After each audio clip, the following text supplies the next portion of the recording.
आज मैं बाबा साहब के दिए हुए कुछ संदेशों को पढ़ रहा था। सच में अगर हम उन्हें अपने जीवन में उतार लें तो जीवन की दिशा ही बदल जाएगी। अपना अतुल्य योगदान पूरे संपूर्ण भारतवर्ष में देने वाले हमारे बाबा साहेब जी की 134वीं जयंती की आप सभी मित्रों को बहुत बहुत शुभकामनाएं। मैंने बाबा साहब के संदेशों को माना है। उन्होंने शिक्षा को सबसे बड़ा अधिकार दिया है। उस कलम की ताकत सबसे बड़ी ताकत होती है। इसलिए मैं शिक्षा को बढ़ावा देना चाहती हूँ। बस बाबा साहब को मैं और सभी को एक ही संदेश दूंगी कि 2 रोटी कम खाएं लेकिन शिक्षा को जरूर आगे। मैं अपने पूरे समाज को बाबा साहब की जयंती पे सब लोगों को हार्दिक शुभकामनाएं बोलना चाहती हूँ।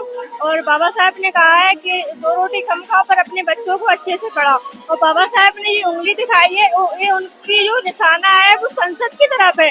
उन्होंने कहा है कि संसद पे जाओ, यहाँ पे लड़ाई झगड़े मत खाओ, वहाँ पे कब्जा करना है अपन लोगों को, ना कि ऐसे समाज में बंटना है। इसलिए सब लोगों से है कि अपन लोग पढ़ लिख के संसद में रहें और संगठित रहें, संघर्ष में। साहब का बहुत भारत के लिए बहुत बड़ा योगदान रहा है। चाहे वो सोशल जस्टिस हो, सोशल आंदोलन, कोई भी ऐसा मतलब कार्य हो जिसमें बाबा साहब की भागीदारी ना हो।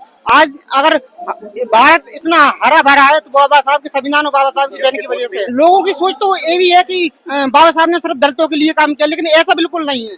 क्योंकि बाबा साहब ने इक्वलिटी, बराबरी का सम्मान सभी के लिए दिया है। वो लोग कहते हैं आरक्षण फलाना ढकाना, जी ऐसा कुछ नहीं है। जी जब तक रहेगा, जब तक जातिवाद रहेगा। जयंती मनाने की अवसर होती है कि हम बाबा साहब के चरणों में जाके फूल समर्पित करेंगे। कितने बजे आ गए थे आप यहाँ पे हम आ गए थे 11:15 बजे आ गए थे। 11:15 बजे? हाँ। खाना वाना खा लिया? भंडारा खा लिया आपने? हाँ, खा लिया। अच्छा, शिक्षा का संदेश दिया है और कास्ट सिस्टम खत्म करने के लिए संविधान कॉन्स्टिट्यूशन कहा है बाबा साहब ने।